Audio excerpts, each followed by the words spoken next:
আচ্ছা, তো আমার একটা প্ল্যান চলছে, তো আমি আমার একটা প্রজেক্ট প্ল্যান করছি। ঢালিউড মেগাস্টার শাকিব খানকে নিয়ে নতুন চমক দিতে যাচ্ছে বর্তমান সময়ের আলোচিত নির্মাতা রায়হান রাফি। তো একটু সময় লাগবে, আমরা মাত্র স্ক্রিপ্টিং করছি। 2025 সালে ঈদুল আজহায় আবারও শাকিব খানকে নিয়ে বিশাল ধামাকা দিতে যাচ্ছে। সামনে হবে এরকম প্ল্যান চলছে, অনেকগুলো প্ল্যানের মধ্যে এরকম একটা প্ল্যান। ছবিটির নাম কি হবে এবং কবে নাগাদ মুক্তি পেতে পারে সেটা নিয়েও বিস্তারিত আলোচনা করা হবে এই ভিডিওতে। 2024 সালে তুফান সিনেমার মাধ্যমে রাফির প্রজেক্টে যুক্ত হয়েছিলেন শাকিব খান। তখন world wide super duper hit হয় ছবিটি। ব্যবসায়িক দিক থেকেও বাংলা সিনেমার সকল রেকর্ড ক্রস করে। সেই ধারাবাহিকতায় আবারও শাকিব খানকে নিয়ে নতুন মিশন শুরু করতে যাচ্ছে রাফি। আপাতত তিনি গণমাধ্যমকে জানিয়েছেন বড় একটি চমক আসতে যাচ্ছে ঈদুল আজহায়। ছবিটির নাম এখনো চূড়ান্ত হয়নি, সাময়িক সময়ের জন্য এর নাম দেওয়া হয়েছে কিং, তবে পরবর্তীতে এটি পরিবর্তন হতে পারে। মাঝখানে রায়হান রাফি ওপার বাংলার সুপারস্টার জিতকে নিয়ে লায়ন সিনেমার ঘোষণাও দিয়েছে।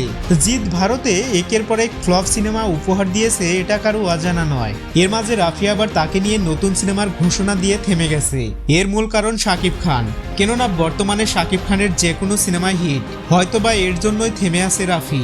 বাংলাদেশে শাকিব খানের সিনেমা রিলিজ দেওয়া হলে অন্য কোনো নায়কের বেল নেই, সে যত বড়ই তারকা হোক না কেন। এই বিষয়টা ভেবেই রাফি আবারও শাকিব খানকে নিয়ে পরিকল্পনা করছে।